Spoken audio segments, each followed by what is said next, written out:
We use this. We want to record this because we actually we're going to put this on a YouTube channel for other people to be able to go to. And there's a lot of good information that's there that we want to be able to continue for content for our clients and for other people that are in the area. There's a lot of good resources at the universities and with the MSBDC. So remembering that the goal of this is to have it where you guys are able to take something away from here. This is your session. We do these weekly and try to keep it in a variety of topics like accounting, marketing, finance, and different things. But we wanted to have it where it's meaningful to you. So keep it informal if you would. We'll bring on experts like both Jim and Karen and have them talk about their specialty, but we want to use them as resources to you as well. Today, what I'm going to get into is just an overview. We look at it at that 10,000 foot level. We're going to talk about current financials, the difference between those and your forecast, otherwise known as pro forma financials, but talking about the area of finance, which is different than accounting, but how they interrelate. And then think about doing a budget and also what your return on investments are. If you're able to leave this today with being able to have the concept of having an itemized budget, I think that's a big win for all of us.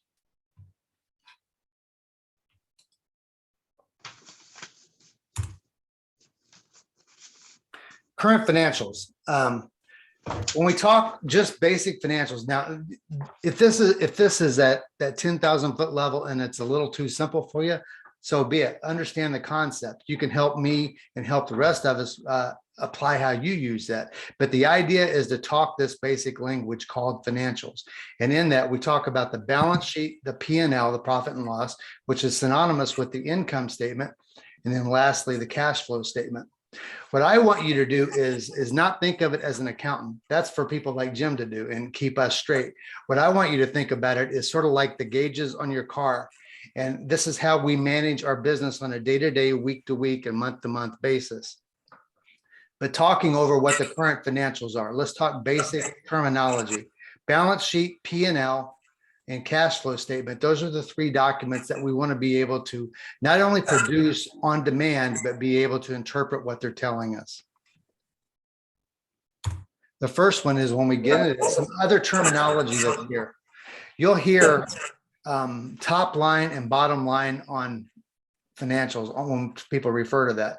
The top line of your financials is known as the revenue line. That's where all the income comes in and your revenue sources. Knowing your sources of revenue is an important element. It's the first important step for us to get into as we manage the different things with financials. Skip down to the blue line there when we talk about net profitability. That's what you hear when we talk about net profit. Net profit and bottom line are typically synonymous. In between that, we're going to have cost of sale. Typically, if you're a service organization, you're not going to have a cost of sale. But if you manufacture something, yeah, you're going to be able to have to deduct that before you get to that middle line, which is in the green there, what we refer to as gross profit, from which we're able to take all of our expenses. Let me give you a quick example of that. Back at the beginning of the pandemic, my son and I, we were working on a project. He found an opportunity to buy medical masks, bought it in Hong Kong, and we were able to sell them. Well, we did that basically, and we're looking at $1 a piece for the mask is what they were costing, and just say for math's sake that they cost 50 cents for us to buy. We sold them for $1 each. That meant if we did 1,000 masks, we would make $500 as gross profit, from which we deduct our expenses, say website type of scenario. Then we end up with a bottom line or a net profitability of $400. This simple little formula is true with all the businesses that we're going to talk about. It's true with all your businesses. I don't want to oversimplify it, but I do want to keep it where it's just basic language and understanding that as we talk about the different elements of financials. The balance sheet is the one that I think is a good starting point for us. And we're going to be able to look at that balance sheet. And I want you to think of the balance sheet itself being a snapshot. Now I'm going to go through these slides today, and I'm going to go through them probably in about 15 to 20 minutes. We'll have a time at the end of this to be able to have conversations about any of these. And I don't mind going back to them, but if you have questions on the way, just wave your hand and get our attention and we'll stop them. We'll get into it. But getting and understanding what the balance sheet is just look at it as a snapshot in time. It's taking a picture of the business at 10:07 on this Wednesday morning of the financial status of your business. And it's called a balance sheet because it has a left side and it has a right side, and they have to be in balance. What it does, it gives big picture or the net value of this company. And ultimately, I have a note there about the debt equity ratio. Basically, it shows how much debt you owe and how much equity you have in the business. And the goal is to have more equity than debt. So we want to do that. And no matter how we look at it, it takes this highlighted yellow formula there. Assets equal liabilities plus the owner's equity. The left side of the equation, as I'm going to show here in just a moment, lists all the assets. And then the right side is going to show your liabilities first, and then the bottom section of it's going to show your owner's equity. So add up all the assets, then subtract out what the liabilities are, and whatever's left over, that's your equity. The big thing to remember, it's that snapshot in time. It's as of right now. It doesn't necessarily cover a period of time. It's as of this date today at this time, because it's fluid. Here's an example of one. This is just a fabricated company, but if you can look on the left side of it where it has the assets equals the right side, the liabilities plus shareholders' equity. Now, the thing to keep in mind is that when you list the assets, the most current assets are going to be listed first. When you hear somebody refer to the term as current assets, the most current assets are going to be what's easiest to convert into cash. That's the cash that you have in the bank, of course. But then if you have something that's easy to convert into cash as well, sometimes it could even be inventory that's easy to liquidate. You're going to list those as current assets. The things that are harder, like property and plants and PP&E, as they talk about, property and equipment, those are things that's harder to turn into cash. Those are listed lower on the asset side. Same thing with the right-hand side, where you're talking about the most current liabilities you have are things that's requiring cash payments right now. Those are the current liabilities listed first, then your long-term debt below that. Then again, that last section is basically whatever's left over from what you owe versus what you have as an asset is left as far as what we call stock shareholders' equity. The P&L, otherwise known as the income statement, I'm going to break that down, just giving you that general viewpoint of it. And remember that the purpose of talking about it at this level is to be able to talk about these three documents in order. I'm going to talk about ways to interpret that, and hopefully in our discussions we'll be able to take some of your challenges that you've had with applying accounting and tie that to a budget. But the P&L, as it's referred to, is synonymous with the income statement. I like to look at it as a report card of performance. It's sort of, to me, it's a scoreboard. So when I meet with clients on a routine basis, I want to know what the P&L says. And that tells me a couple things. One, if the client has a challenge producing a P&L, it gives me an insight into what their needs are from an accounting perspective. If they're able to produce one and we're able to look at it, it reconciles with their bank accounts. That means that they've got the accounting side. Now we can actually work on the items of the business that's there to help increase that bottom line, the net profitability of it. Some key terms that I want you to know that goes along with this is gross margin and net margin. And there's a difference. The gross margin is just subtracting out your cost of sale. But we look at that to determine the gross profitability. And that really ties into your pricing scheme, which goes into marketing. Net profitability is how well you manage your expenses. But basically what the P&L does, it shows us that report card that gives us an idea of how well the company is managing revenue, costs, and expenses to get to gross profit, net profit. Now, as opposed to the balance sheet, this is not just for a snapshot in time. A P&L will cover a period of time. I like to look at it on a month-to-month basis and then on an annualized basis. So when we break it down, we have the budget set up on a month-to-month basis. So all the way through, we have 12 months through the year, break that down into every 3 months to have the quarterly review of it. So we look at our month-to-month comparison. How do we do tied to budget?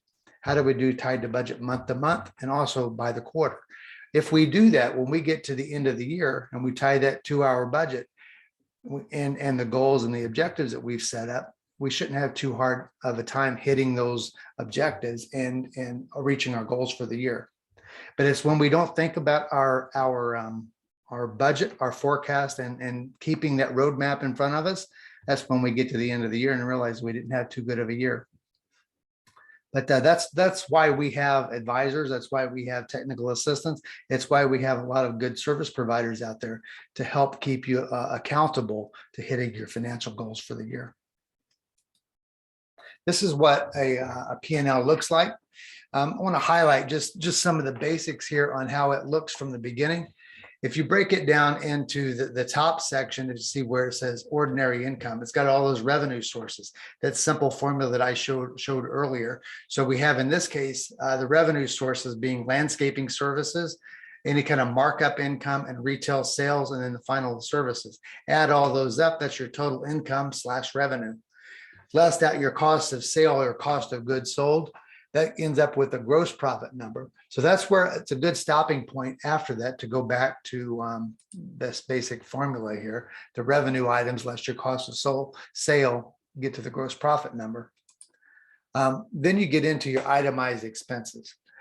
This is something where your CPA is going to really keep you between the lines on what you can classify as a tax deductible expense. Keeping accounting for tax purposes and keeping accounting for operating and managing the business should be one and the same.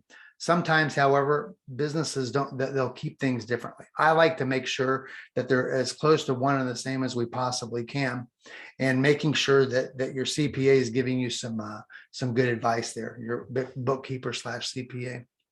But the idea here is break down your expenses, the side from the variable side and the fixed side of all the expenses, itemize them so we know exactly where the money goes. One of the tools that I like to do is in each one of the expense categories is divide that by your gross profit. And what we're able to do from that is get to an expense line as a percentage of gross profit. So from that, we're able to compare to industry standards and look at different scenarios that are there for itemizing each one of those expenses. Am I spending too much in advertising? Am I spending too much in my rent factors? How am I comparing to other businesses like mine? Get all the way down to the bottom line. My ultimate comparison is net profit as a percentage of gross.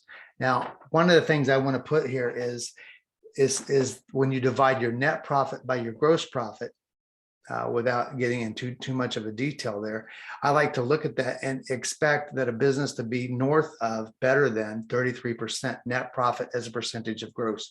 Translated, that means that all the gross profit we have, we're managing our expenses to a point that we're able to keep 33 cents out of every dollar. If you're doing that well, managing your expenses, in my opinion, I think you're doing pretty well. Goes back to that basic formula of revenue, cost of sale, managing the expenses to get to the net profit. When we get through this, I want to just take a quick moment and look at this and not blow through the P&L. Does anyone have any questions about what I'm talking about right now when it comes to the profit and loss? Yeah, to Tom, Jim Roche here. This is actually a good spot for me to jump in. One of the things you were talking about was managing taxes and managing your business. Managing taxes can be way simpler than managing your business. And that's why I say that is CPAs, in order to do the taxes, need very basic information, and business owners might want more detail. So for instance, looking at this P&L, all I need to do a tax return is your total payroll expense and split by officer, but total payroll is all I need to put down there. As a business owner, you might want to know how much you're spending in your marketing payroll versus your operations payroll, et cetera. So a lot of CPAs don't really dig into the detail that would help a business owner a little better. So there can be some finer details. I agree with you that yes, the books and the tax need to be the same, and you can't have the red books and the blue books because that gets way too many people in trouble. But certainly, I find that oftentimes from a managerial accounting, you need more detail, and you want to make sure you're working with a CPA that isn't just totally focused on the tax return, but is also focused on helping you run the business. Excellent. Thank you, Jim. And I definitely want to come back and revisit that when we talk about the cash flow statement here next. The cash flow statement, I think, is not, what my experience has been is that it is one financial report that is completely overlooked, or most overlooked by a lot of business owners. We look at it because it's a little bit more complex in thought and how it's set up, but a lot of business owners, they don't look at it in the detail. And I'm going to try to have you guys be able to walk away with a real good understanding of managing your cash flow. I used to think that cash is king in business. When I first started and had my first business, I was taught the phrase cash is king. But what I've learned over the years and through the school of hard knocks is that cash flow is king. You have to have the ability to pay the bills as they're coming in. A cash flow statement shows basically one simple thing: where the money's coming from, then it compares it to where the money's going. We need to be on top of that as a business operator, knowing where our sources of revenue are, how we're managing our expenses, and where that money is going. And it's not always just to operations. It's going to pay the bills. It's going to also pay off any debt that we have, but also if we need to buy equipment, we need to know what, some of the equipment we have is pretty expensive to operate. And if you can look at the last 2 years with the pandemic, if the main purpose for the EIDL loans was to be able to help small businesses with their cash flow management and give them cash in the bank right now to get them through the rainy day fund. I have on here support operations for 90 days, and going about that, it starts with that budget. And this is a thought, a mindset that I had years ago, and has carried me through, is having at least 90 days worth of cash saved up in the bank. Call it a war chest, call it whatever you have, rainy day fund, but having the amount of money to be able to cover you through rough times. The pandemic is getting me to change that a little bit. I think 90 days, 3 months is a little bit too short. And more realistically is having enough to cover 6 months worth of your expenses. You might look at that and say, wow, that's a lot of money to have. Well, the operators and the business owners that I've worked with over the last 2 years would adamantly agree to that. The ones that have done well to get through the pandemic and had the ability to pivot their viewpoints and their focus were the ones that had money saved up in the bank. The other thing is you want to be able to have enough money to support your growth. A lot of great business ideas that are out there, but wow, business is taking off. Well, how do you get enough to buy your resources and hire staff and to focus on paying for that success that you're planning for? That's a big step that we want to be able to consider when we're putting our business plans together, is calculating how much money it's going to take us for growth and expansion. Too many times I've seen good business plans fall short, and bankers will absolutely dig into that to try to find out, are you a good enough steward of your money, basically, to cover that growth period? Because one thing that stands true with businesses is that month to month, when we're looking at that, you're going to see the roller coaster ride with it, the expansion and the contractions of where the business cycle is. I have a point here where I talk about liquidity and solvency. Liquidity is having cash in hand, and how liquid is that business? Basically, how much cash do you have? How easy are you able to turn assets into cash? That's what the term liquidity means. But making sure that you're solvent, that you're able to have enough cash to pay the debts that you have at hand, your bills, and any expenses that you might have. Next point that you see on there is called EBITDA. It's otherwise known as EBITDA. And that's just as in the parentheses, it says it's basically your net income, and it's factoring out interest, depreciation, and amortization.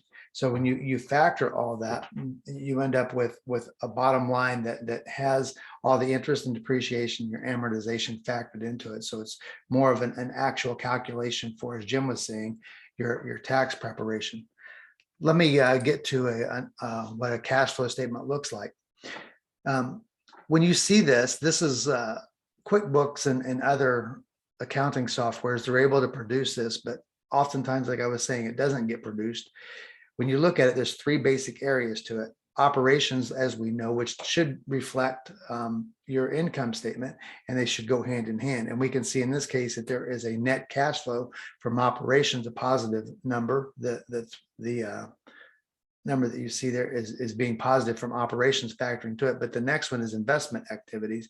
Investments is when you're looking at buying assets, plants, equipment, any kind of something that would be there in the terms of property or machinery that's going to help you expand operations.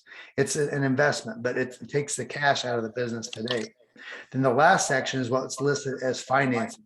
If we go to a bank or a financial resource to be able to gain access to a loan or a grant, whatever it might be, these are financing activities that we would want to put there. But it basically shows three sources of cash. The other thing to consider is if you have a lot of inventory and you need cash, you think about, okay, I'm not getting enough cash for this next quarter coming up. I may have to sell my inventory down. We know to sell inventory, we may have to take a loss, but it's still a source for cash. That would still be an investing activity that we would want to look.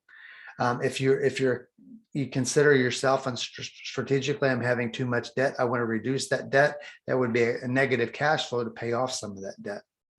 But the idea is to keep yourself liquid. That term where you have it, the cash flow at the end of the year, the cash is coming in. You have enough cash flow to cover these three areas. Jim, did you want to say something about how important you think that a cash flow statement is to a business owner? Oh yeah, absolutely, Tom. So I think you touched on it, but the cash flow is the most, not only the least used, but the most misunderstood as well. The way you've laid it out here is nice. The way QuickBooks sometimes looks at it, it makes it hard to figure out that how does your receivables going up use cash? So it's a little bit more confusing if you're looking at it straight out of QuickBooks, but it's certainly something that's going to help you manage the business, and it's something that is very useful to spend the time with either a good bookkeeper or your CPA on exactly what it means. I always used to joke around when I first got into business. I had a partner that was old school. He hadn't had any formal business training, but he ran his business to the T. I mean, he paid attention to everything, and how he managed his cash flow was by the check account balance. And I've seen since then several business operators that do the same thing. They every morning they check their operating account to see what the cash flow is. If the business is doing well, that cash flow balance or that cash balance in the bank account is going up. If it's not doing well, it's going down. They would maintain enough cushion that was within their comfort zone. But in essence, what they're doing is looking and managing a complex cash flow statement, but with a simple rule. And it gets back to probably, I think, one of the most important elements, and I'll shift here. One of the most important elements is to have a budget. If you're looking and like we're into January right now, you should have your operating budget right now for January through the end of the year, December. And this is your report card. How well you're staying in touch, in tune with your budget. That's a report card for you every month. And you want to be able to look at that on a monthly basis to be able to see how well you're sticking to your budget and you're able to manage what that is. But I like to look at that in terms of goals. And when I'm meeting with a client, what I would love to know is how are you defining success for this year? And it can go beyond having that bottom line financially. There's other factors that you would use to determine your success.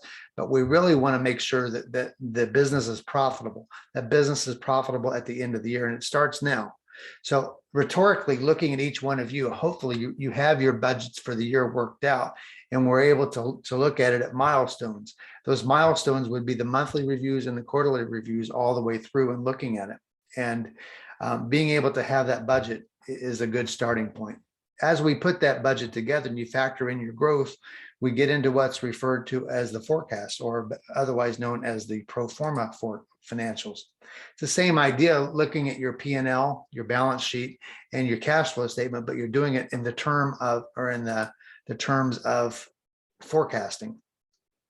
Now, one key thing to it, you can't spend what you don't have yet. So there's a lot of assumptions and expectations, but you're the expert.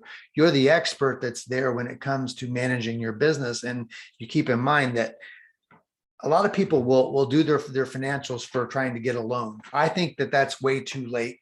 If you're trying to do it just to get a loan or apply for a grant or try to get money with your financials, you're probably going to find errors and at least not be able to talk about the ins and outs of your business to the level that a banker is going to require. get yourself in the habit of using financials on a day-to-day basis, at least on a month-to-month basis, where you're reviewing them and you can understand where every dollar comes from and where every dollar goes. That needs to be there. So when you put a pro forma or forecast financial together, you're able to really understand the ins and outs. And when somebody questions your assumptions or your expectations, they can actually, you have a good answer to that because it's pretty realistic.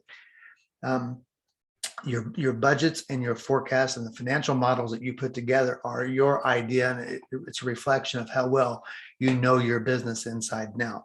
There's a tool that we use that actually interfaces well with QuickBooks, but you'll see with our advisors that we have that it's called LivePlan, LIVEPLAN, liveplan.com. If you go to that, it's an Intuit software product that interfaces with QuickBooks. You don't have to have QuickBooks to make it work, but it's something that we do with our students and with our clients to be able to actually do this financial modeling. So when we're able to print off the forecast and take it to a bank to apply a loan, the banks love it. And it's just a good way of seeing the direction of our business that ties into those annual goals. Let me shift gears and talk about finance for just a moment. Finance and accounting, they go hand in hand, but they are completely separate entities when you're speaking the language of business. Finance is basically managing that cash flow, and the key element of it is applying for grants, applying for loans, whatever might be there. And you'll hear the term used, the 5 C's of finance. These are the 5 C's, and it's in the notes that I sent you. You can have these, but these are 5 areas that bankers look at when they're looking to make a loan. You could say, well, what about a grant? Well, grants, the SBA, they look at the same thing too. And I'm just going to rattle through them real quick. But the first is your character. And the character is tied to a credit score. Now, what sometimes people don't really consider is that like when we were young people and we hadn't had credit, we have to start and build that credit score up over time. That credit score is critical to our ability to borrow money. Having a good credit score is something that takes a long time to achieve, and keeping it, it's quick to lose. So the one thing about it, you want to work on your personal credit score, keep it there. It's a good reflection of your character, your ability to pay somebody's back, or your willingness to repay loans and debts. Businesses have a credit score too. A lot of times, the simple one is the D&B, or the Dun and Bradstreet report. But just like with our individual scores, it takes a long time to build it, and it doesn't happen overnight. So if you have a new or a junior business, you probably don't have a very effective score yet, or it's not really had enough time to mature. But that's something that you want to consider over time. Looking at TransUnion and Equifax, they also do business credit scores. It's on a different scale, but understanding and knowing what your credit report is on the personal side, but also on the business side, is the first thing. And here's what I found that's an interesting thing with both. It can have errors on it. You can have errors and omissions on your credit report, and there is nobody really to complain to. It's not one of those systems that works like court. You're innocent until proven guilty. It's actually you're guilty until proven innocent. You have to always maintain what's in your credit reports to maintain that they're accurate and it's a correct reflection of your character as a business owner and operator. The second of the 5 C's is capacity, and that's real simple. That is basically your liquidity, your ability to make the payments of the debt that's out there and service those loans, your ability to make payments over time, and looking at that based off that cash flow statement. Understanding your cash flow statement is a good way to measure the capacity. Capital is skin in the game. You want to look at it like that. A banker wants to know that, say, if you're going to borrow $100,000, the good rule of thumb that goes with that is at least 20% should be coming from the business owners, or in plural, however it's there. They don't want to cover the whole debt because they want you to assume part of that risk. I say that as a rule of thumb. The more that you have, and more skin in the game that you have, the less risk for the bank. Bankers don't like to take any risk, so they're going to mitigate that however they can. The other way to mitigate that is looking what you're borrowing money for. If you're borrowing money to expand operations, that's high risk. But if you're borrowing money to buy equipment, that's easy to convert into cash. That's a little bit lower risk, albeit they would have to repossess that asset. But they're looking for collateral. The collateral would be there to cover the expenses that are there should you not be able to pay off that loan. Oftentimes, you're going to see individual business owners put up key assets, like it could be a 401k, it could be a second mortgage on your house, it could be other things to help collateralize that debt. Be very quick or cautious when doing that. Now, there is a lender that I look out there. You guys look at Amazon. Just want to share with one practice, but I've seen them actually their lending arm actually do disservice to business owners that are there. Successful microbrewery here in central Massachusetts had been brewing beer for a long time, had a good successful business. And when Amazon first came out, they had this pretty cool way of selling things. And he found something that was pretty good. He could take these homebrew kits that he came up with, package them up and sell them online. Well, he did that. And he was making more money from that than he ever did selling beer or brewing beer. Amazon paid attention to it because they were the source for him selling these homebrew kits. And they were paying attention to what was selling on their platform too, and what was not selling. He got his cash flow up to like $40,000 or $50,000 a month in cash flow. So he had a lot of cash going through their accounts. They had the accounts receivable. They paid him. Well, they noticed this and they sent him this letter. They said, you know what, you're doing very well. How about we loan you some money? I'm going to loan you $100,000. He said, oh, great, man, I've never had a loan like that. So he took the loan. Then he says, you know what, you're doing well paying it off. Let's loan you another $250,000. He took that money, spent it, was growing operations, not really having a business plan. The problem is he has this and he didn't pay attention to some of the fine print that's out there. The fine print on his loan, he was paying 18% interest. And oh, by the way, they had all the cash from the receivables.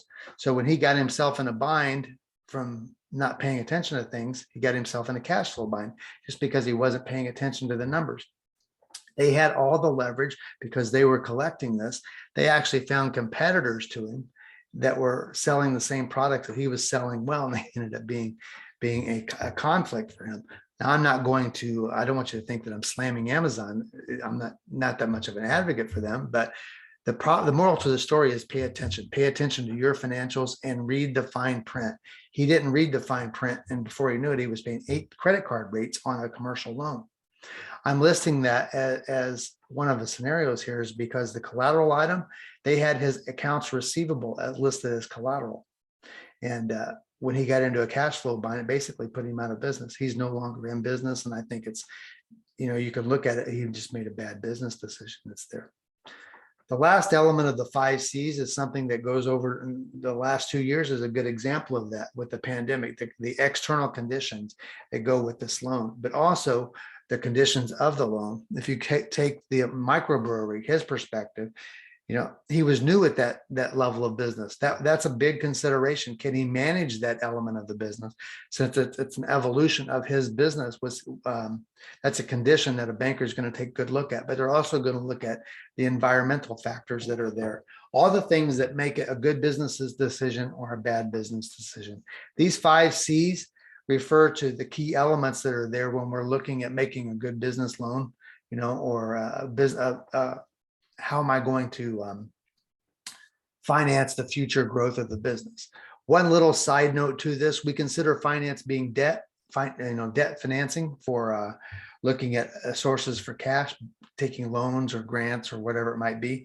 But the other element to it is equity financing.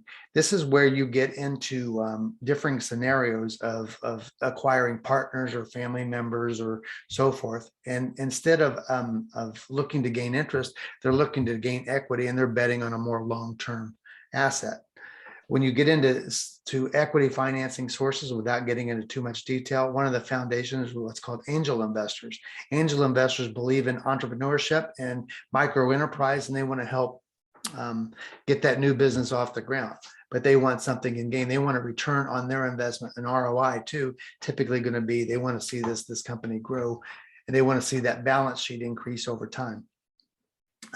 The other side is after angel investors, they typically want to sell to what's called a venture capitalist. But here's something that I want you to think about is not so much VC firms, venture capital, or angel investors. Think about private equity or somebody that wants to buy your business after a period of time. You guys all have ventures that are there. And I think one of the biggest disservices that people are able to do to their estate and also to their families and so forth is they spent their life building and growing and managing this small business. You know, when they're ready to retire, it's not just turn off the light, turn over the open sign, turn it to closed and go vacation in Florida, although that's something that you could do. You have a tremendous asset that's there. What's your exit plan? Having an exit strategy for that business that you've put your life, blood, sweat, tears into is an important investment. It's got a value to it. And there are many people in the following generations that look for a good business to buy. That's what you call private equity. If you're very successful with your business and you're generating a good amount of profit, that's where you find a private equity firm and you sell to them. And we actually have helped clients get themselves to that point. One thing that I will tell you that is critical for even being able to attract the attention, no matter how good your business is how well you maintain your financials.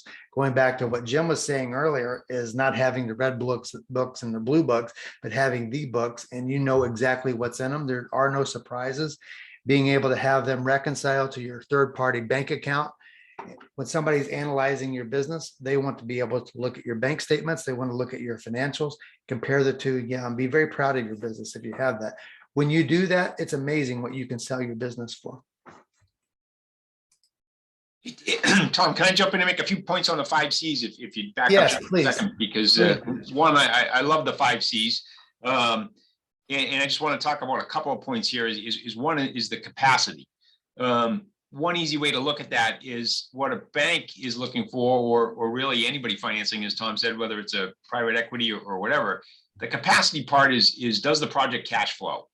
And are you going to be able to pay this loan back from the project is what the bank is looking for.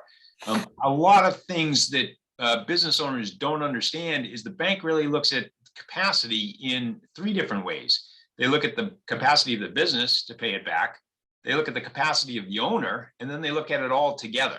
So if you as an owner just went out and bought a big honking car and a new beach house, and now you're trying to finance your business, that could put a little crimp into the process here. So be careful with that. Second thing is I talk to a lot of business owners that maybe focus on just one of the C's, and I'll go with character. So character is, do you pay your bills back on time? So clients will tell me, oh, I'm trying to get a bigger loan from my existing bank. I've never missed a payment. Well, that's great. You've got the character, but if your business doesn't cash flow and you don't have any collateral on that, again, it's gonna put a crimp into the whole process there. And then the only other thing is, Tom, you mentioned the Amazon financing, but the Square loans as well. I think they're borderline predatory loans because you sign up and one, they know exactly what your cash flow is, so they can easily look at your capacity to pay it back. You go in there thinking it's an 18% loan, and well, that's not really too bad.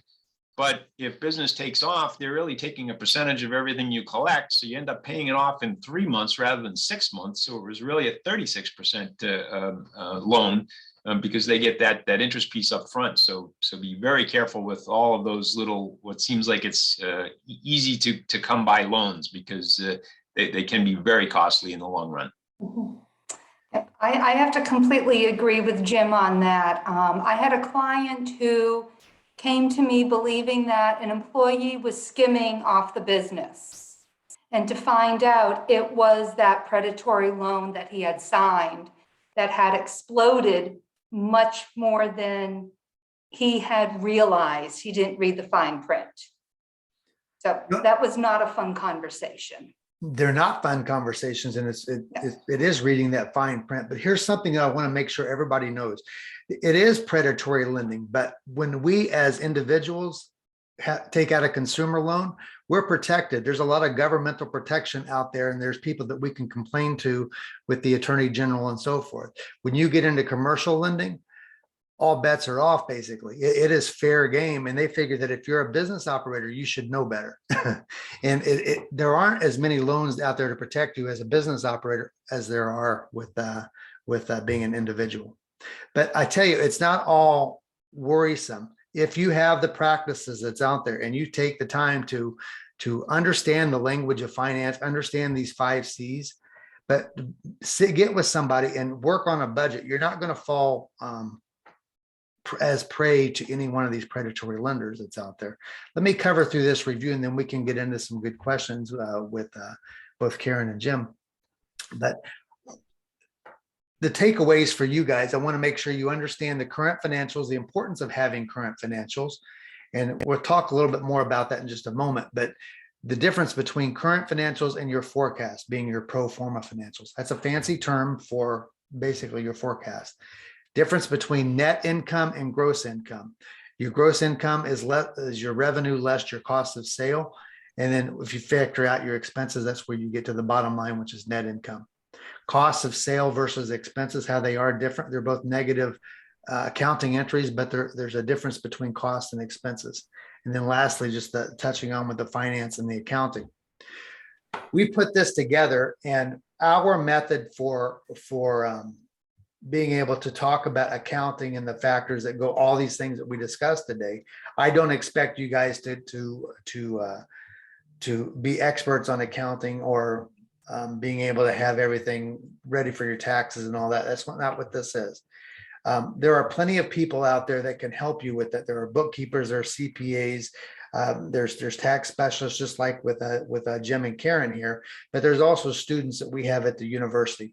These students are studying to be financial people. They're studying to be accountants and CPAs. They are a free resource here, and they're looking for internships. If you have some needs to set up your budget, the book, so to speak, if you have needs for that, we have students that are looking for opportunities to show what they've learned, but they can help you with it as well. We actually start classes this week. I start a finance class tonight. I'll be teaching, but within this class, we'll have 24 students all looking for that opportunity. These are students that in the next couple of years, they're going to be graduating, going on to companies like Barclays or JP Morgan Chase. So it's good to get a good relationship with them now and tap into some of that talent. But also that's out there, there are resources available through SCORE, CWE, the MSBDC, other technical assistance providers that will help you with basic accounting. And don't be shy when it comes to that. You don't know what you don't know. You don't know what you don't know is a phrase I've learned a long time ago, but take it by heart. There's many other people out there that don't have all the answers as well. I'm still learning accounting. As much as I've disliked it since my day one in business, I had to dive into it because I thought it was expensive to hire a CPA, and I didn't want to write that check to have them help me with my bookkeeping. But I realized quickly that the more I learned, the more I didn't know about accounting. So I had to get that CPA to help keep me between the lines. That's one of those lessons from the School of Hard Knocks, that a good bookkeeper will help you make money. And you need to be talking about investments and so forth. It's not just a one-way conversation to keep you right for taxes. A good bookkeeper and a good CPA is going to help you to maintain a profitable business and growth. And that's where this comes about. The language of business is accounting. And if you are keeping good books, great. If you are not, my strongest advice I can give you is take the time and invest that into your company, where you understand how to put together a P&L, how to put together a good balance sheet, and how to understand the cash flow statement. I'm really glad that we put this webinar together about once a month on here, and we're able to have good dialogue. We went for about 45 minutes here, and it's a little bit longer than I typically go, but I want to be able to open it up for informal questions and dialogues back and forth. But we have 2 people that are guests. Jim Roche, he's a CPA, he's a friend of mine. He's also at MBA, and me getting to know him, and correct me if I'm wrong on this, Jim, but his goal is to help small businesses with my CFO. And what he's doing with that is basically helping them be the CFO for small businesses. The larger companies that are out there, especially publicly traded companies, the CFO has a critical position for that company on its growth and direction and management. Now on the small business side of it, we have Karen. Karen has built a great practice helping people with bookkeeping and tax preparation.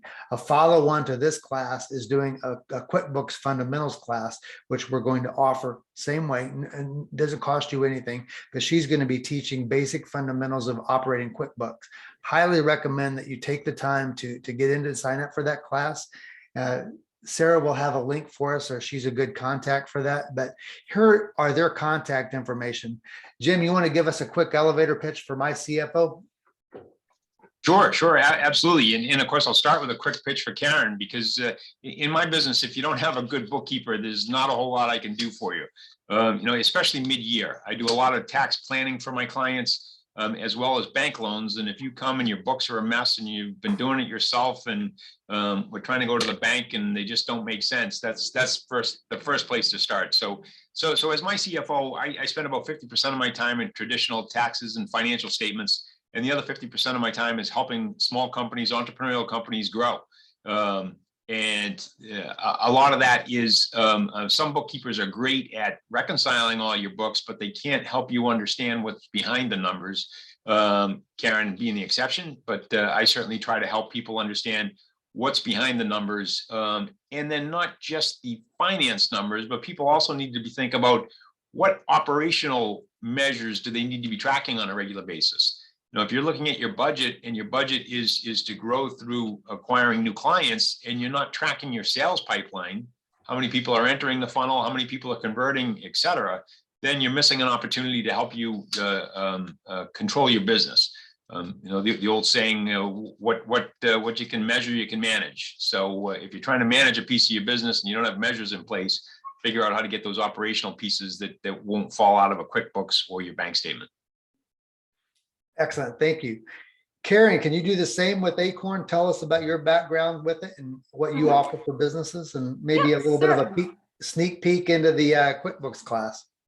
Certainly, I'd be happy to. And Jim, thank you so much for mentioning the importance of bookkeeping, because that's where it all starts.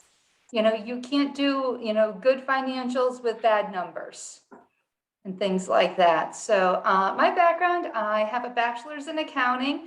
I'm also an enrolled agent with the IRS, so I'm aware of what's needed for the tax returns. So I can set up the bookkeeping systems with that end in mind. So while there may be certain things you want to track within your bookkeeping, within QuickBooks, what I like to do a lot of times is do it, sub-accounts or things like that, so that the reports are still usable when it gets to the tax return. We don't want to hand somebody a 3-page profit and loss. We want to keep it meaningful. So we set up the accounts that way and make it such so that the business owner understands everything, understands where things are going. So you can run things. A lot's been said about going to the bank, trying to get financing, and that sort of thing. I get a good number of referrals from banks when business owners come in and write their numbers on a napkin. Banks do not give loans based on napkins. So that's when I start working with some clients as far as trying to put books back together, sometimes going back a couple of years, depending on what the loan is for and how much. So bookkeeping is the basics of everything. And I'd love to see you all at the QuickBooks class next month. It's going to be a lot of fun. Very good. Thank you, Karen. This is my favorite section of any of the webinars we do. It's a chance where we encourage just open dialogue with each one of you. And I'd love to learn more about your business, but it's a chance for you to talk to both Jim and Karen and any of us there to gain some knowledge or some challenges that you might be faced with, and get some advice that I think you might find beneficial. Good to see Frederick here. Frederick is he's also looking for a job the last time I talked to you, Freddie. Is that right?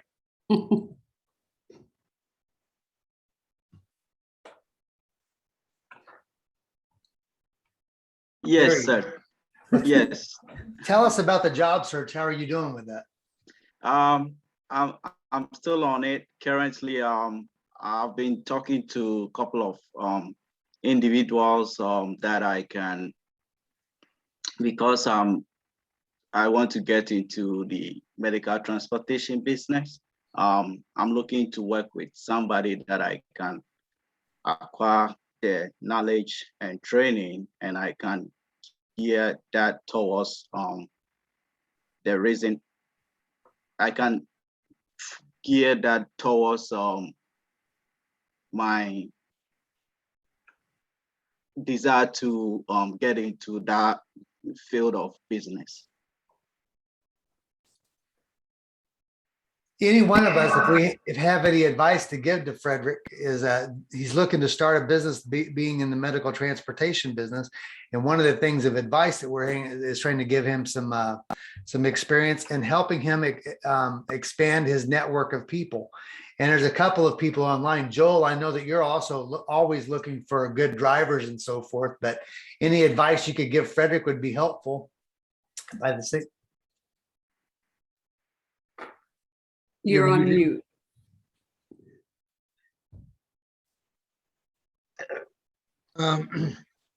Yeah, unfortunately, you know, I don't really have any, maybe if we're talking one-on-one, I could do something, but I'm just kind of at a loss at the moment. So unfortunately, but I've got to get back to work. So I've really got to keep going. I apologize. Thank you very much, Tom. I really appreciate everything. I'm glad you could come with us today, Joel. Joel's got an excavation business. Before I let you go, can you give us just a quick pitch? Because he's got a heck of a business plan going and his budget and forecast for this year, but he's expanding his operations.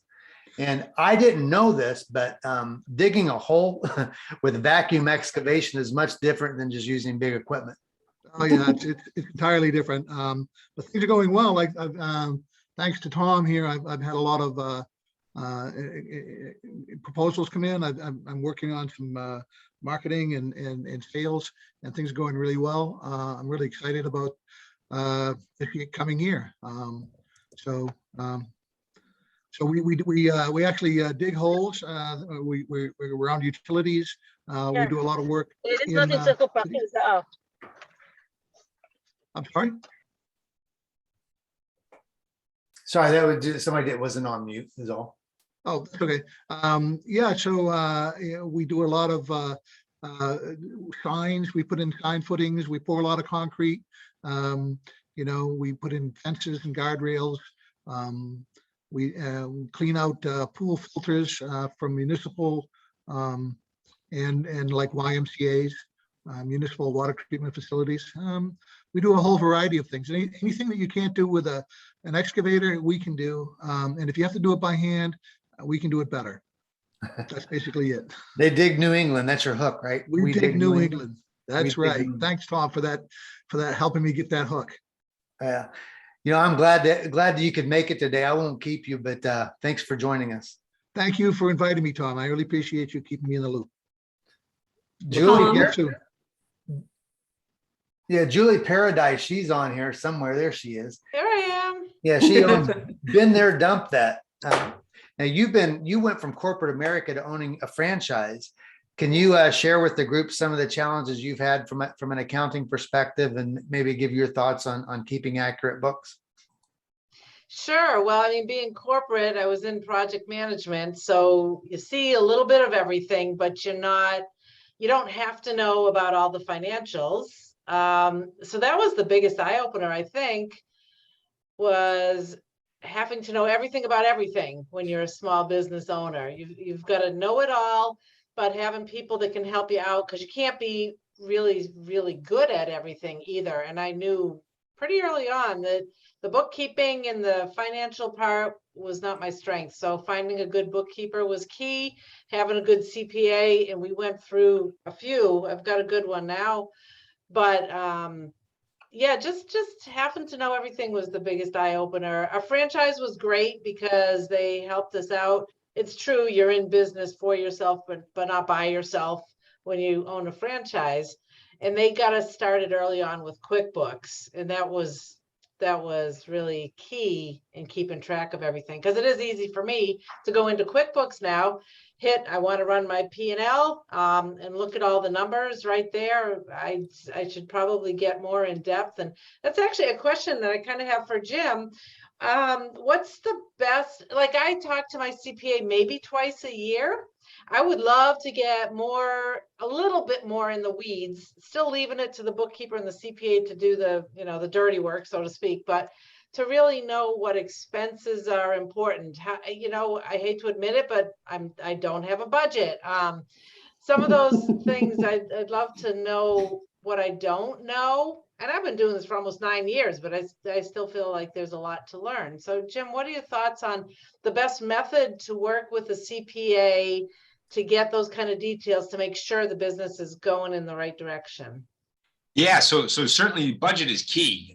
One of the things I sit down with a lot, really on either a monthly or a quarterly basis with my clients is looking at their budget versus actual. Once their bookkeeper finishes reconciling everything and everything's buttoned down there, then they turn to me and we look at what budget versus actual says. There's also a bunch of tools out there where you can look at industry specifics. Are your cost of goods sold higher than the industry average, et cetera. But budget versus actual drives everything for me, because if you're thoughtful about it and you're sitting down at the beginning of the year and you're figuring out what new projects do you have going on, what new initiatives, what is your return you expect on those, then you're looking at that saying, am I getting that return? Does it make sense to continue down this path?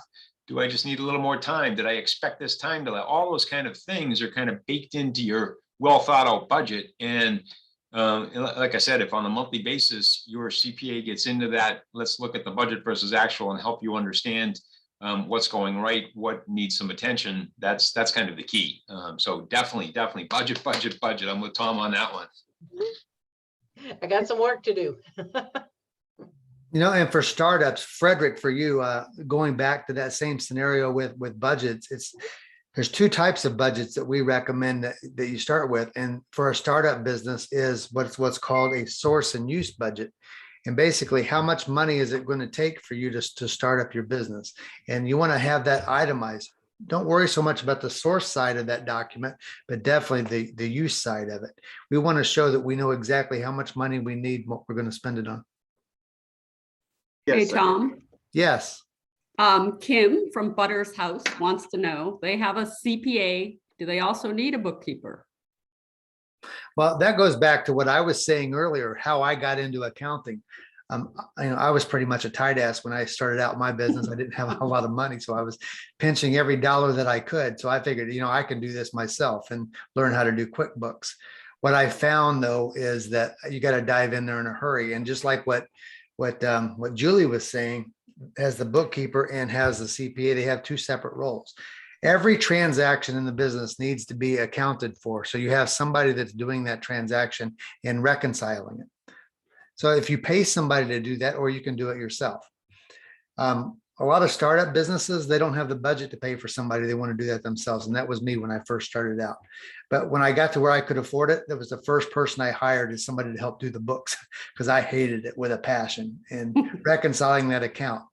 Now, if you have a CPA do it, I don't know that Jim's going to break off his time to do bookkeeping for many small businesses, but he wants to be able to take that report and put his how you doing on it and give me some good business advice. But more than anything, here's where I think is the value for the CPA. And please correct my logic if I'm wrong on this, Jim, but between me and the IRS, I want to have somebody there who has got professional licensure signing their name to it. And if I ever were to get audited, that person's going to go to the audit with me. Is that a correct statement, Jim? Yeah, that is correct. Well, so I'll correct you with go to the audit with you. My clients don't talk to the IRS, don't see the IRS, so they don't go at all. But yes, you're right. So the difference is, bookkeepers, a lot of bookkeepers do taxes, but again, you want somebody with some sort of credentialing and licensing. I believe, Karen, you're an enrolled agent, so she is licensed to practice before the IRS as well. And so that's key. If you're going to a bank and a CPA signs your tax return, the bank looks at that a little differently than if you're doing it yourself, certainly, or if you have somebody that's unlicensed doing it. So Tom, you're absolutely right that different levels of service I'm not going to be spending my time doing the bookkeeping. That's very, very detailed, and not that I'm not detailed, but it's more of, I'm looking at overall strategy. I'm trying to help you grow your business, not trying to see if you missed a nickel on this check versus that check. That's where the bookkeeping comes in. So there's definitely two roles there. And certainly both people can play the same role, but ideally, yeah, you're looking for two separate people. The last thing I'll key in there on that is, it's important, if you do have a bookkeeper, that a bookkeeper is running your system. So, and bookkeepers can put a system in place, but the reason I say that is I've seen too many clients where they'll change bookkeepers and the system all changes and the reports don't run the same way. And that goes from, I've helped a lot of clients put the system in place where one spouse is actually doing the books. Then they pass it off to an outside bookkeeper. Then they decide they get big enough, they need their own bookkeeper. If that same system is being run by all three of these different people, then that's key for helping the numbers make sense and help you understand what's going on. Okay, Jim, Yes. Sally would like to know, is there a certification you look for when hiring a bookkeeper? Or Karen can answer it, either one of you, I guess. Yeah, I'll let Karen take that. I mean, certainly QuickBooks certified if you're dealing with QuickBooks, but Karen, jump in there. Yeah, basically, I mean, there is no national certification for bookkeepers. There are a variety of smaller ones out there. Intuit does offer a QuickBooks certification, both in desktop and online. What I generally tell people is find somebody who's been in business for a while, talk to them, make sure they know what they're talking about and that sort of thing. But, definitely some sort of certification is always nice. But like I said, there's no national certification out there for bookkeepers, but also personal referrals. Call the SBA, call your local chamber of commerce, network with other business owners, find out who they're using and who they are happy with. That is, in my opinion, the best recommendation that you can get. And we have another question about QuickBooks. This comes up a lot, actually. What is the difference between QuickBooks Desktop and QuickBooks Online? Because we're going to be offering both. Well, the obvious one is QuickBooks Desktop runs on your computer, on your personal computer. And in order to use it, you have to be on your computer. All right, QuickBooks Online is in the cloud. Don't ask me exactly how it works, but it works. It's out there in the cloud. But what's good about that is that you can access it from anywhere. So I always use the example, you're on the beach in Maui and you want to check on things. You can log in and check on your QuickBooks, see how everybody in the office is doing. The other thing that helps with is if you have an outside bookkeeper, they can log in. Sometimes tax professionals like to log in as well. So you can use it from anywhere. And I always look at what companies spend on research and development. For QuickBooks Desktop, I get an email once a quarter. It's maybe a page long for a PDF of the improvements and changes in QuickBooks Desktop. For QuickBooks Online, there's a 2-hour webinar every month. Wow. Of the changes and improvements. So you can really see where Intuit is putting their research dollars. Joe Lynn, does that answer your question?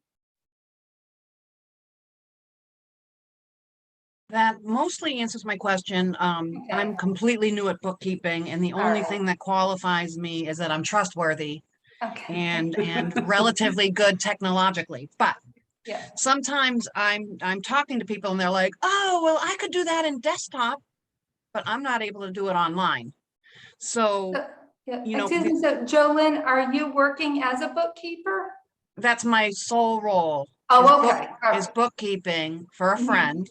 Yep. And I'm learning on the go, and she wants me to be the financial advisor and CFO and everything of a very small company. But she keeps saying, maybe we have to go to desktop, and I'm just not seeing it. But I don't know desktop. No, I mean, the people that I have that are using desktop are basically if they need something HIPAA compliant, because QuickBooks Online is not HIPAA compliant.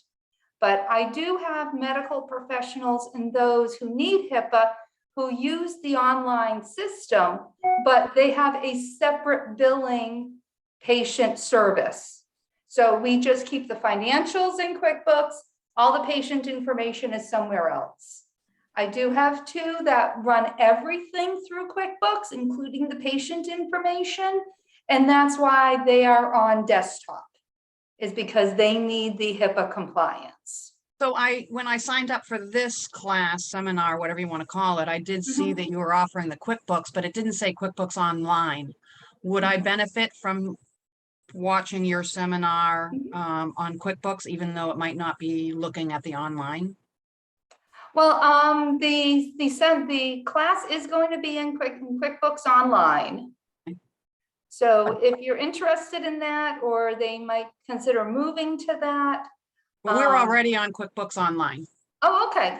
So you know what? You might always learn a trick or two. Yeah, that's what I'm hoping. I will sign up. Thank you. Yeah, you're welcome. And I'll just mention one other thing is, there are a lot of other programs that interface with QuickBooks.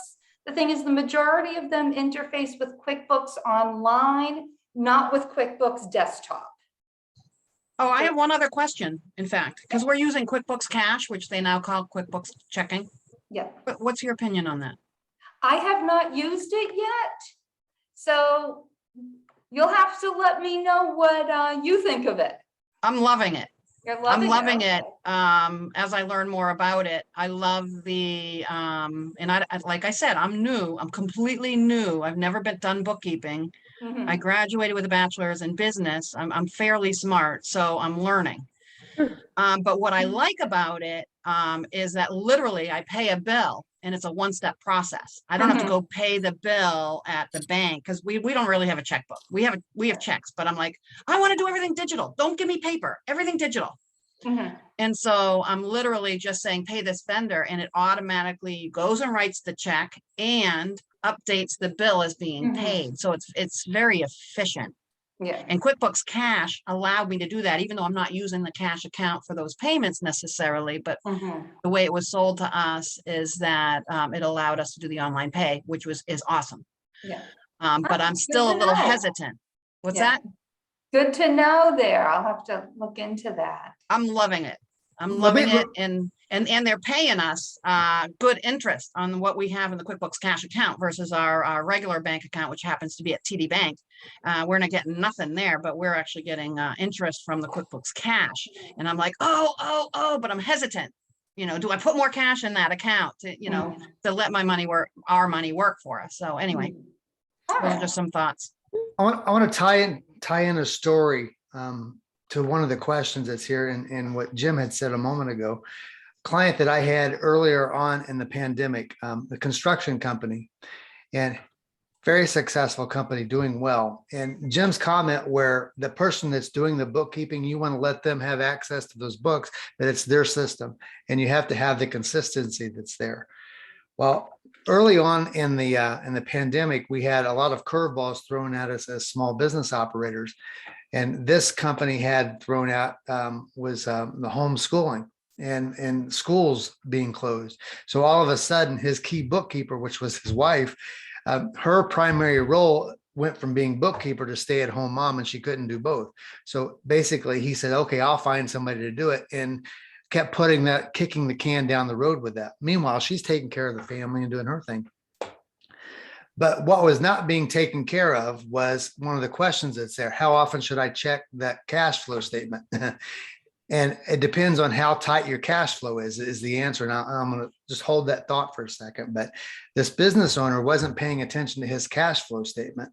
And as a general contracting construction guy, wasn't managing that day-to-day cash flow, and the vendors that were doing a lot of the work, they weren't getting paid. Well, you've got this crew of vendors out there that's hammering the nails and painting and doing all that. If you can't pay them on Friday or whenever payday is, they're not going to keep working for you. So business stopped. It came to a halt in a hurry. And when you do that as a general contractor, if you're not doing that, the people that are paying you, they're going to stop writing the checks to you. So you end up in a cash flow bind.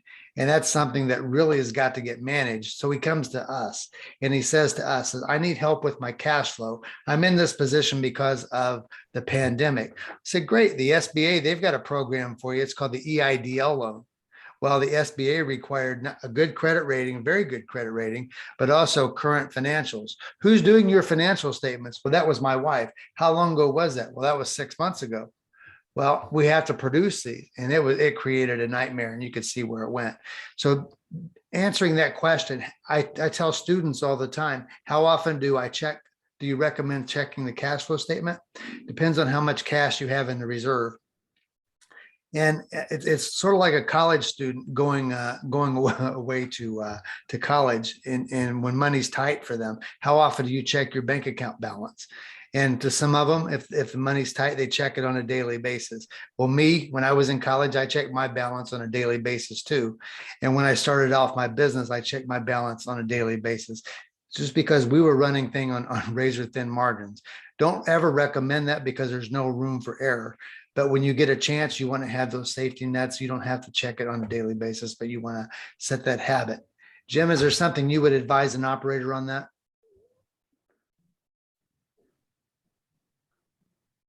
So no, I think you certainly hit the nail on the head. I mean, checking the balance, but not only just to have things current and up to date, but to have the system, because one of the things you want to build in the system is checks and balances. You know, as Karen said, the client that she had thought they were being stolen from, and really it was just that predatory lending being paid back. But built into that system should be how to check what things to look at on a regular basis. I did come across a new client a couple of years ago that stopped opening up their payroll records, and their bookkeeper was the one that called in and processed the payroll and passed out the checks. And she was a 20-hour-a-week person, and right around the holidays, she was getting paid for 80 hours every 2 weeks. So she became full-time, and because he didn't have just a simple process in there of looking at the books on a regular basis, and even just simple things like opening up your payroll when it was all mail delivered back then. So yeah, getting that system designed by you and making sure your bookkeeper is following it is key for a whole bunch of reasons. An area that I want to make sure we cover today is talking about the difference with taxes, is income taxes and payroll taxes, and not just the difference between the two, but there's a lot of services out there. And I know QuickBooks has a payroll service that's out there where a small business owner can do payroll themselves. There's a lot of room for error when you're calculating somebody's payroll taxes. And my advice is definitely use a payroll service if you're going to do that, for two reasons. Number one is to have yourself paying into Social Security and income tax and all that to try to minimize those self-employment taxes that are out there as an S corporation or an LLC or a sole proprietor, those concerns that are there. But more importantly than this, and the IRS, they're there to get their chunk of their pound of flesh from all of us, and they're going to do that. But so is the Department of Revenue. And I've learned that they have different senses of humor when it comes to mistakes on people's taxes. Say it like that. There is no forgiveness. What I've found with Department of Revenue, if you mess up and you owe payroll taxes, I mean, that's somebody else's taxes. Well, it's not yours, it's somebody else's. Can either of you speak to that, what you found and seen with experience on that? Yes, do always expand on that about 100 times. Use a payroll service that automatically pulls the taxes and pays the taxes. Because as Tom said, there is no room for forgiveness. There is no room for anything. I had a client who a spouse took over the payroll, did not realize the taxes were not automatically being paid, that she had to check a button. Nothing was paid. No one was looking at anything. No one was opening the certified letters. They ended up with a lien on their house. So they are very serious about this. Make sure you do that. And, you know, like Tom said, that's somebody else's money. It was withheld from someone's paycheck. That is not to be used as float to run the business. And I'm sure Jim has some horror stories too. So I'll jump in there as well and say, not just payroll taxes, but sales taxes or meals taxes. Oh, gosh. As well. Sales and meals taxes. Yeah. Yes. I mean, those are called trustee taxes because yes, you've taken them from somebody, whether it's your client or your employee, and you're holding it in trust for the government. Those taxes, penalties add up quickly. They don't go away in bankruptcy. They stick with you forever. So you will have to pay those down eventually. So yeah, use a payroll service, get them paid on time. Know when you're supposed to pay those, because as you grow to different levels, the depository requirements for payroll taxes change, as do sales taxes. So yeah, don't mess around with those, because I like the way you worded that, Tom. There is no sense of humor there with the DOR on those type of taxes. Your income taxes, you can negotiate and make some of those goes away. Trustee taxes, nope, not at all. No. Not at all. No, because what can also happen is, like, for those trustee taxes, the meals and the sales tax, you have an online account, you go in, you pay them. If your business closes and you forget to close that account, you get what I refer to as a love letter from the Mass Department of Revenue, because they will assume that you still owed it for these months that you did not file. And unbelievably, if you had been paying $50 a month, they're going to send you a bill for about $1,000 a month to get your attention. So watch those accounts, close them if the business closes, change them as necessary, and always stay on their good side. Sarah, there were several questions in the chat, and I've sort of lost track. Is Jacqueline still on here? Jacqueline, do you want to unmute and ask your question?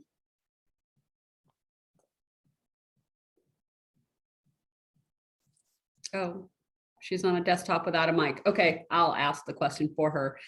She's working on a prototype and has been keeping receipts. She does not have a CPA yet. What else should she be doing to make sure she has everything for the CPA once she opens her business? Kind of a broad question. Yeah, no, and that's a great question, Jacqueline, because there are a bunch of things you can deduct even if you launch your business later. So you definitely want to track that. And again, from my perspective, receipts, I don't deal with receipts. Karen deals with receipts all day long, but even just put it in a spreadsheet, the date, what you spent, what it was for, and the dollar amount. And even which account it came out, because oftentimes I'll see people that before they launch their company, they're using their Amex for these expenses, their Visa for those expenses, their bank account, their spouse's bank account. So just keep track of everything you spend, and certainly the purpose, and organize it. So when you do launch your business, then we can look at which of those are startup expenses that we can take as a startup deduction, which of those are capital expenses that we need to capitalize and depreciate. But whatever info you have there, that's key. Save those receipts for sure. Some people think just having it on the credit card statement is enough.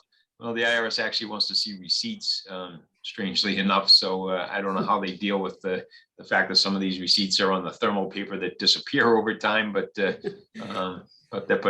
more info you have, then the easier it's going to be to make sure you capture all those expenses and get the deductions when you finally open that business.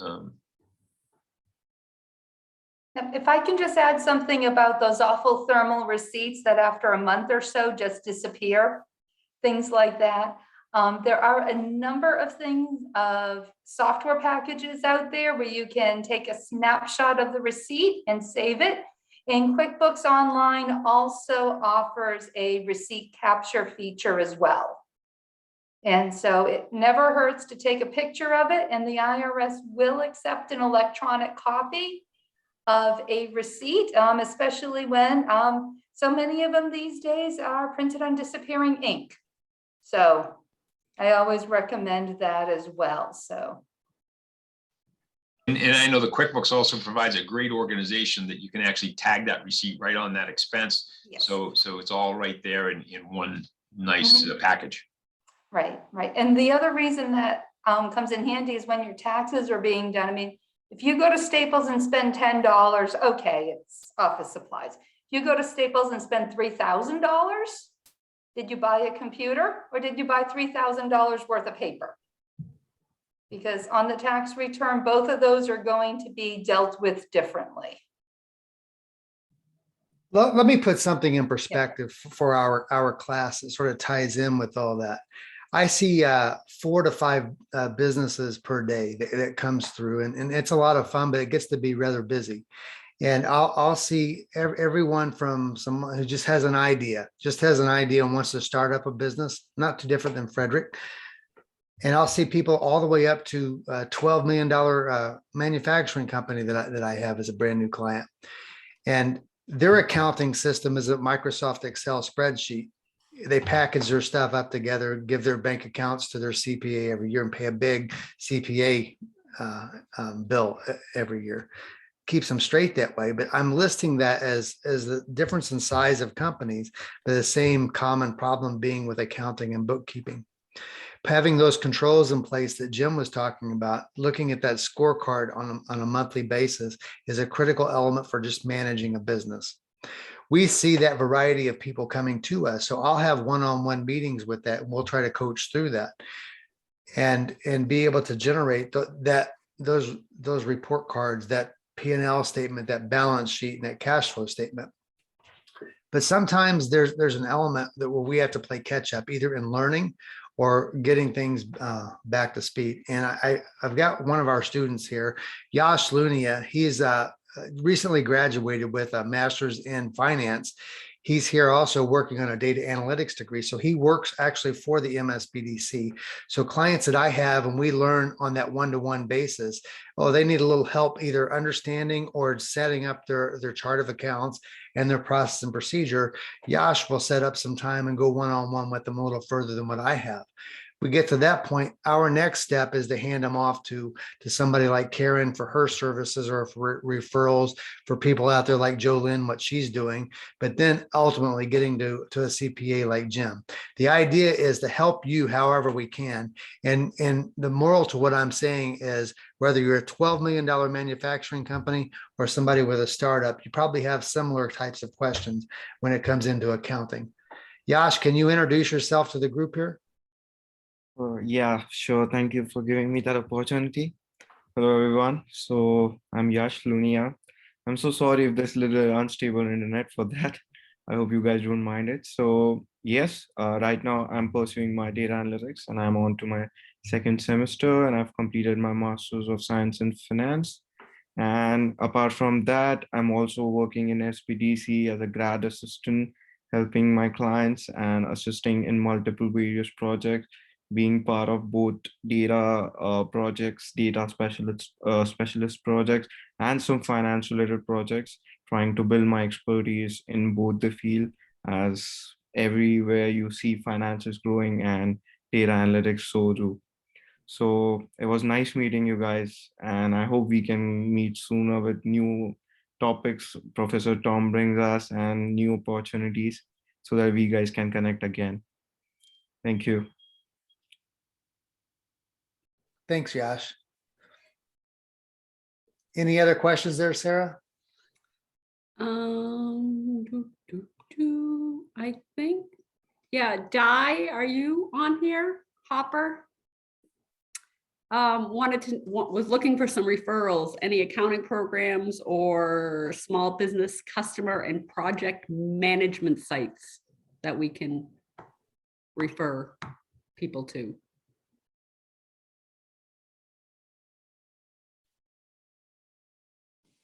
Yep. Anybody? Yeah, I'm Diana. Anyone have anything on that? Well, you're looking for people to refer in technology? Yeah, like I have a customer base that it's hard to manage their information. And the projects we're working on, and the income, and accounts receivable. That's something that I would say is a good technical assistance category.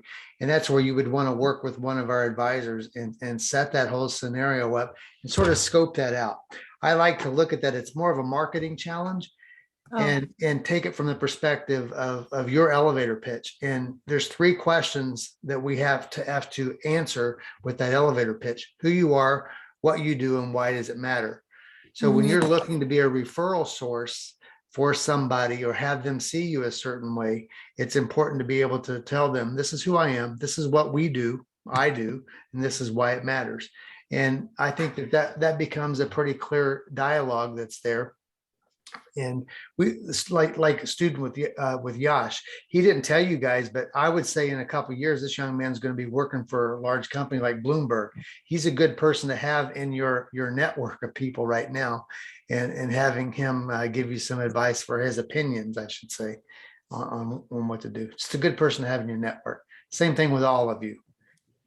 That's one of the biggest things I think is an advantage for us getting together like this on a routine basis. I mentioned that in the email that I sent out, that these are opportunities for you to network. And part of that networking is being able to explain that to somebody. I see a lot of faces here. I would love to know what Butter's House is.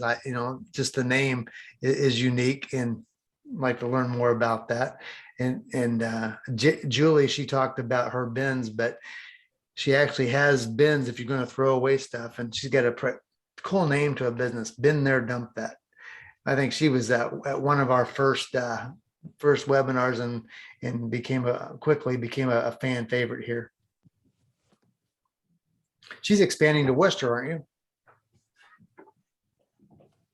Yeah, we're infiltrating and probably officially expanding in another year. What's your tagline, Julie? That's my favorite part of your business. What is it? We are the clean guys in a trashy business. Love, love, love. Thank you. Well, Kim and Bob, I would love to let you off the hook that easy, but you can't do an elevator pitch too quickly on chat. It doesn't work too well. So they're a dog cleaning business, right? Nope. Yeah.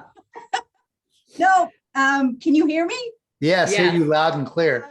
Butter's House is not a dog cleaning business. It is actually a dog daycare, boarding facility, and a therapeutic care facility, which means that my husband and I are both veterinary nurses. So if someone has a dog that needs a higher level of care than your normal dog daycare or boarding, we can accommodate them. And did you see the difference in that? When she was able to tell us that, the choice of words and everything caught my attention much better than when I said just a basic dog cleaning service. That's why it's important to be able to make that connection. I use a model called the AIDA model, AIDA, attention, interest, desire, and a call to action. My only suggestion is having some kind of a call to action that goes along with that. And that would be, do you have a website with that cool name? Yes, we do. It's buttershouse.org. Buttershouse.org. Yep. She has a great Facebook page as well. John Kalissa, do you want to unmute and tell us a little bit about your business? Hi, everyone. My business is actually all about roasting, packaging, and selling. So what I do is sell online, have my website, happybeansroaster.com. I do many farmers markets in Boston, Copley Square, Somerville, Waltham, and Newton during, how do you call this? The season for farmers markets generally start in mid-May and end around third week of November. Yeah, this past season, fall, we had Boston's first winter market, which was called Boston Seaport Winter Market or Snowport Winter Market, which was actually very, very successful. Thousands and thousands of people showed up. Challenging, but the good thing is the business is actually growing. So yeah, I wanted to know with that question I sent out. I haven't filed my taxes yet, and would like to know how far back I actually can go with Happy Beans Roaster, to file my taxes this year. So the company was started July of 2020, but initially I started a number of things, spending on travel, training, and many things back in 2018. So I was just wondering how far back I actually can file taxes. Is it 2 years, 3 years, or can I go as far back as 2018? So yeah, there's a couple things there. So one, if you haven't filed, you can go as far back as you need to because there's nothing on record. The issue being, though, is if you would do a refund and the refund's more than 3 years old, you're not going to receive that money because you only have 3 years to request a refund. Okay. Alternatively, if you were still in the investigation phase and didn't launch your company until a certain date, then we can pull those expenses, potentially some of those expenses into your existing company. And so the double-edged sword there, though, is if you haven't filed and you're owed a refund, like I said, you only have 3 years to request that. If you haven't filed and you owe money, they have 3 years from the time you file to request it from you. So it definitely behooves you to file the back ones if those are still outstanding. But as far as the refunds go, there might be some limits there. Yeah.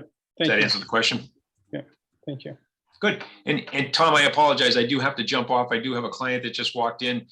It was great to be part of the webinar. So and certainly Tom will send out my contact info if anybody has follow-up questions, email, phone calls. I'll certainly respond to them all. Jim, thank you so much for joining us today. I really appreciate your comments too. Great. Thank you very much. And thanks again for the invite. Bye all. Thank you. John, did you say you were a coffee roaster? Yes, I do roast coffee, micro roaster, but it depends. I actually will co-roast if I have big orders. Like this past market, we started it November 19th and it did end January 2nd. I have to be honest with you, pretty much everyone who participated in this, or we call ourselves makers, we are all taking a month off in January. So all month of December through end of December, entire month, the demand was so high. I actually had to use a co-roaster, a friend who has a roastery. He's been in business for about 11, 12 years now. His roster will do about maybe 12 times as much as mine does. So yeah, for that, yes. Otherwise, overall, yes, I micro roast everything very carefully for customers. It's interesting that you say that. One of our, we have a client who's been with us a while. She runs a very good business. She's actually the president of the SCA, Specialty Coffee Association, and she's a local exporter and importer of coffee beans. But we also have Acoustic Java here in Worcester, and he's got cafes and so forth, but he's actually pivoting his business into a couple of different ways. I mentioned those two because I think they're good network sources. So it'd be good for you to get with us sometime soon. That'll be nice. Thank you so much. Miss Jenny, do you have a question? I have a question. Hi everyone, I'm Jenny. Hi Jenny. I can say the person who just spoke about being a roaster. I didn't see his face or anything like that because I'm working with one of the advisor from Clark University. My plan is to open like a cafe shop. So I'm looking for a supplier. Okay. I would love to have the info, how to reach, so we can discuss further. Sarah can send you my information. It's really, I will write the email, the business email in there. It's Kalisa at happybeansroaster.com. It's really simple. It's KALISSA at happybeansroaster.com.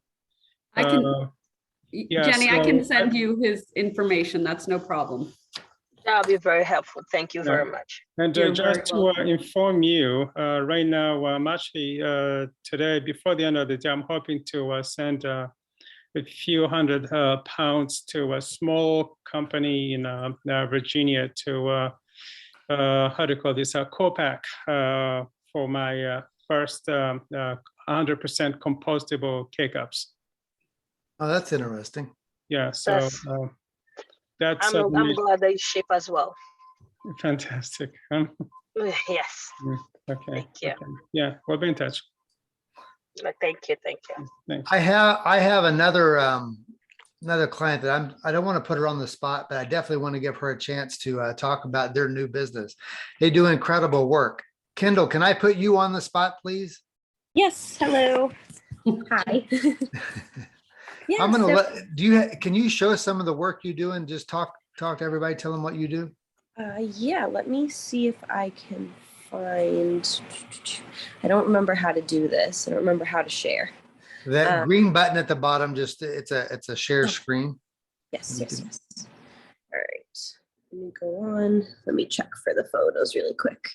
Yeah, so we started with masonry and hardscaping this last year. My husband has been in the construction industry for about maybe 10 years, since he was a teenager. So we started working together. We started doing some other things as well, like roofing and siding, but I'm sorry, I'm trying to find the photos. Let me see here. I know I caught you off guard. What really intrigues me about them is they have this brand new startup company doing construction, and it's a husband and wife team. They've got a 4-year-old, correct me if I'm wrong, a 4-year-old, and they've got a baby on the way, or? Yes, I'm due in 3 weeks. Oh boy. And she's out on the job site with her husband doing these jobs. But when I look at that and I've watched their business model, how they're doing it, they are the essence of what I believe the American dream is in putting this together. Now he came from Brazil, didn't he? Yes. Yep. There we go. So here's some of the photos. So this was actually our first job that we did together. This is what started our company. He was working with like a family friend kind of, and a roommate who kind of taught him a lot of things. And,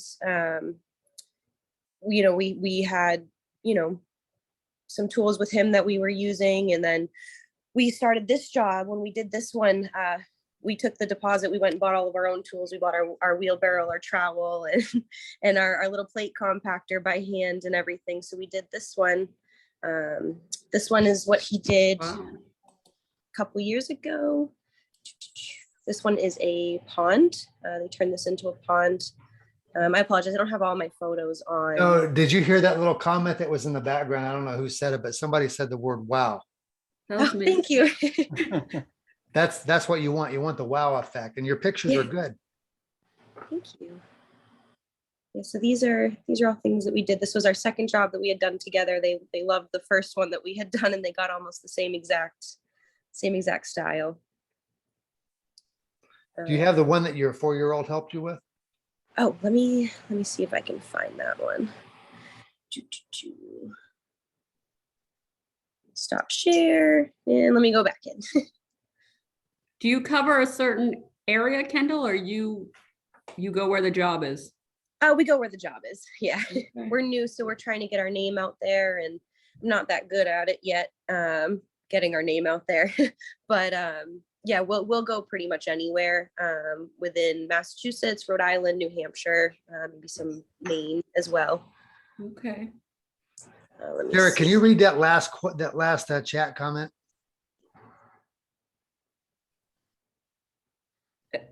Everybody's wanting your information, Kendall. So I am going to drop that in the chat right now. See how this works? Yeah, this is awesome. Thank you guys. So yeah, my 4-year-old ended up helping with a walkway. He ran the plate compactor over it, and he had a blast. He laid the pavers down, and this is that one. Again, I don't have all the pictures on my iPad. I haven't transferred them over yet, but yeah, he helped us with quite a bit this year. Well, thank you so much for letting me put you on the spot. You did amazing on that. How does somebody get a hold of you? Do you have a website? Yes, we do have a website, and let me actually drop my info as well. Oh, that's the email I signed up with. I'm actually going to give you guys a different one. Oh, sorry. No. Let me see here. Is that your website? Is that correct? Yes, that is our website. Okay. Great. So that is my email and my phone number as well. And if I don't answer, just leave me a voicemail or shoot me a text message. Very, very busy at the moment. Thank you very much, Kendall. We have one more person. Rob came on. Rob Del Mastro. He is my counterpart here in the office. He does tech talks with everyone, with a lot of our clients. That's one of his specialty is technology, and he's got this. I'll let him talk about that. But one of the things he's really on us on is something I think is universal for businesses, and that is being conscientious of your online business reputation. And we've made a conscientious effort this year is to put our money where our mouth is. And if we're telling people that they should do things, we need to do the same thing as well. So I'm going to solicit, it's not being a cheap solicitation, but it's a solicit for your Google reviews to help us with our online reputation management. Sarah's put a link in the chat that's there. Please take a moment, just a couple of moments to put out a Google review. And if you're not doing that for yourself, find that way of doing it for your business, because online reputation matters. Letting people know who you are, what you do, and why it matters. But Rob, can you give us a little overview about your tech talks coming up? Sure. Hello, everyone. I see a couple of my clients on. Hello to all of you. So we're gonna try something new. So starting the month of February, I think February 3rd is the first one. It's the first and third Thursday of the month at noontime. I'm just going to open up a Zoom channel. Anybody can come in and ask any technical question that you have. I'll do my best to try to answer it. So, things that we'll cover in general, Google My Business profiles, any of the Microsoft platforms, any of the software in there, how to create or how to sign up for a domain, how to transfer a domain to your email, how to set up email. So a whole bunch of different things that, we'll talk about. And it's kind of an open mic kind of concept. You come in, ask your questions. You can come in and just listen, anything that works for you. But we're here as a resource, a technical resource to try to help you get through some of the challenges of starting a business. I have a very quick question when you have a chance. Sure, John. How are you, Rob? Long time. Yeah, it's been a while. So before starting Happy Beans roster in 2020, let's say I started looking I had names, a list of names in 2019. So, and I started using all these websites to see if the domain was available or not available. Sure. And each time the name was really nice, I entered that name into the domain name, domain.com or the other one. I would come back, say, gee, and my brain would just be rolling, do I take it? Do I not? I would come back the same day, sometimes just within hours, that was already taken. Okay. My question is, do they still do that? Because they actually put up, I think 3 of my names were already put up. 1 disappeared, 2 reappeared, but they were already up for sale. They were already up for sale. That frustrated me. I ended up with a Happy Beans roster after a while. So is that a common practice for these companies? For domains to kind of come and go like that. Yeah. I've experienced it myself with hesitating and going back the next day and finding the domain was gone. But generally the shortest term for any domain purchase is 1 year. So to see it go away, come back, go away, come back is a little odd, I think. It could be just someone who's playing around with listing and not listing it. I'm not 100% sure. I tend to always use Google Domains as my source of getting domains in searching for domains. I found them to be the most consistent. Some of the other providers out there that you can buy domains on, I think they've got ulterior motives, and they put price changes on domains that shouldn't. You know, what I always recommend is just use Google Domains as the source of finding your domain. And the best thing about them is they're $12 a domain. I've been doing it for, God, almost 10 years, and the price hasn't changed. Whereas if you go to some of the other providers, their base price is $50 or $40. And Google Domains includes privacy protection for free, which I think is great, because all the other providers charge you an additional $10 to make your domain registration private. Interesting. Thank you. Yep. So again, it's the first and third Thursdays of the month at noontime. We will have them posted on our website under events. So you can just go in there and follow the links to get that, or just contact me, contact Sarah. We can provide you with the Zoom link to join the meeting. Yeah, it's going to be fun. You can get in, get on, ask your question, and bounce out. Right. It's going to be that simple. Not that we want you to bounce in and bounce out, but it's not a formal hangout for an hour. If you have a question, Rob has answered many a basic question for myself. So I am thrilled that he's offering this. I think it's going to be super helpful for those less technologically inclined, such as Tom. Wow. Just want to make sure you're still paying attention, Mr. Herald. I put a link in there for Karen's webinar she's going to do. It's on the 2nd of February, and it's our first time working with her on this. And it's a fundamentals class where just the basic of QuickBooks, where mainly, like we mentioned earlier, the online session. But the idea is to develop that relationship. Now, like with Rob's Tech Talks, with this webinar, with her webinar, any of the training that we have, we're only as good as the feedback that we get from you. So please, if you have some thoughts or some questions or whatever it might be that will help us help clients that are small business owners, let me, let Rob, let Sarah, let us know. Because our goal was one thing, and that's to help you be better business operators. And, you know, we really, we want to do what we can to empower you guys to do what you love. I don't have anything else for you guys today. If there are other questions, I'll stick around. I'll be here for a while even.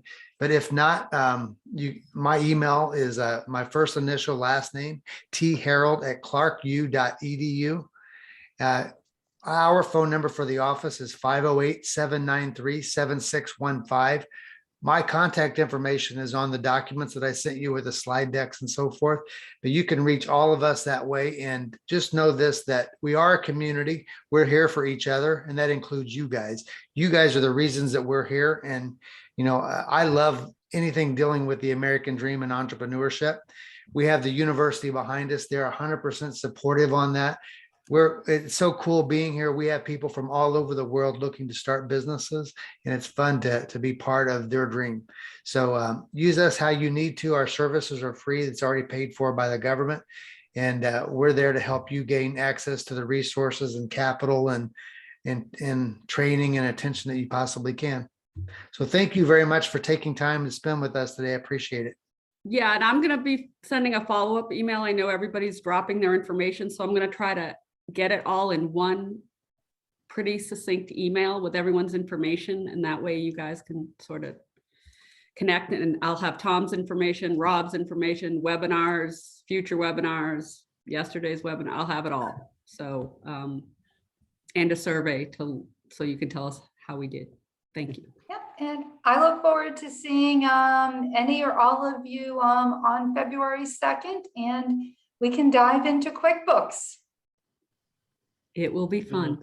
Oh, it definitely will, Sarah. Yes, you are correct. Thank you all. All right. Thank you. All right. Thanks, everyone. Bye now. Yes. Excuse me. I had one question. Yes, sir. Yeah, I'm trying to choose an CPA.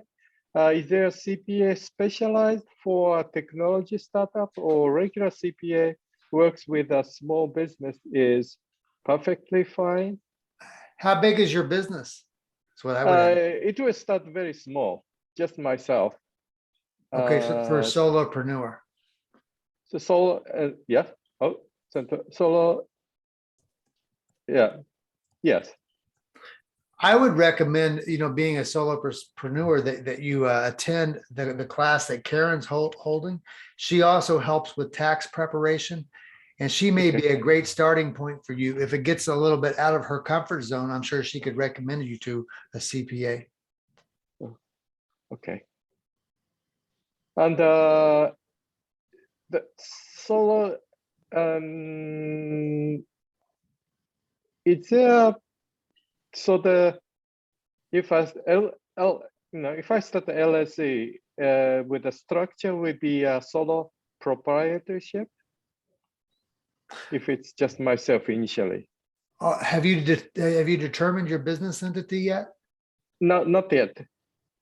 Okay, that's something to look at, mainly on the forecast for your business on how large you would want to be.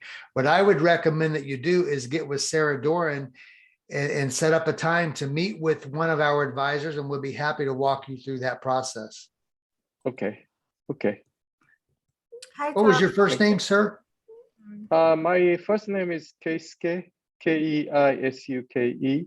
Okay, and I'll send you an email. Sarah, do you have Keisuke's his contact information? Yes, I do. So my information and Tom's information will be in the follow-up email, and you can reach out to us that way. Okay, very good. Thank you very much. Hi, Lynette, you had a question?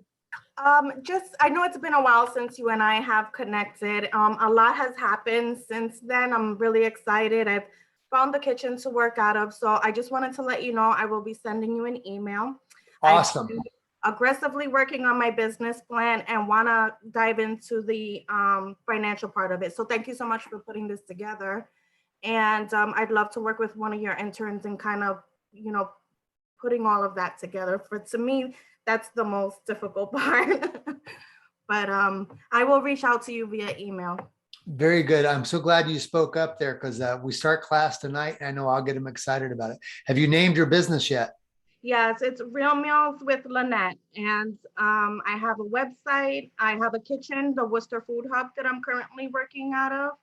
And I know they're expanding. So there's a lot of good things coming. And I'm just really excited to kind of dive in and get into the business plan of it so that I can start, financing what I want Real Meals to grow into. Well, I will definitely drop a note tonight to the students about Real Meals and get them excited about it, just as excited as I am to see you launch. Thanks. All right. Talk to you soon, Tom. Thank you, everyone. Thank you. Thanks, Lynette.